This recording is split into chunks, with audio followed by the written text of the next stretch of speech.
Strasbourg-et-Kehl, nous sommes le 30 décembre et comme chaque année, il s'agit d'intercepter les importations illégales de feux d'artifice et autres pétards.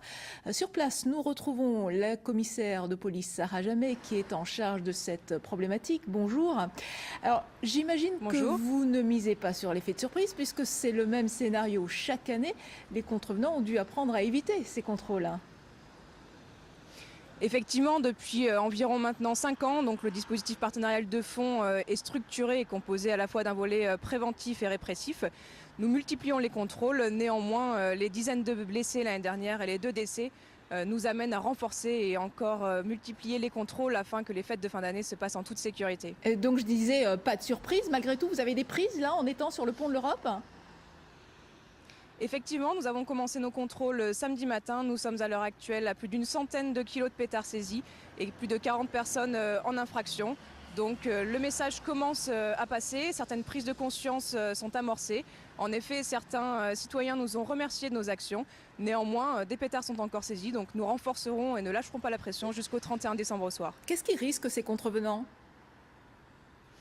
Alors la peine, c'est systématiquement la confiscation du pétard, de sorte qu'ils ne pourront pas les utiliser le soir du 31 décembre.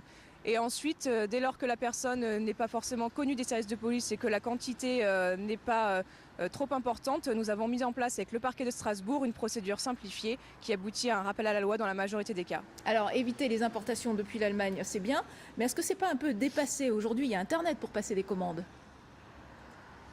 Effectivement, certains passent des commandes sur Internet. Néanmoins, les Français continuent de tenter d'acheter et d'importer des pétards en Allemagne. Donc nos contrôles sont indispensables en la matière. Et dans l'hypothèse où des personnes achèteraient sur Internet, ils seront de fait amenés à les utiliser sur la voie publique. Comme le dispositif policier en la matière est très renforcé, le maillage territorial est très important les derniers jours de l'année. Donc nous veillerons à interpeller ces personnes. De toute façon. Et cette année, la préfecture a pris de nouvelles dispositions. Hein, pas de pétards à moins de 50 mètres des immeubles. Autant dire pas de pétards en ville. Comment vous allez réussir à faire respecter ça? C'est mission impossible. Comme pour la majorité des règles que les policiers ont à appliquer au quotidien, nous leur demandons de faire preuve de discernement. Dès lors, cette règle de 50 mètres est simplement un support juridique pour nous. Et dans l'hypothèse où une personne serait amenée à faire un usage dangereux des pétards, nous n'hésiterons pas à l'interpeller et à lui confisquer les pétards. Donc encore une fois, nous ferons preuve de discernement. Notre objectif principal est d'éviter tout usage dangereux ou abusif de pétards et ainsi les blesser. Sarah Jamet, merci beaucoup d'avoir répondu à ces questions. Des fusils d'assaut et des explosifs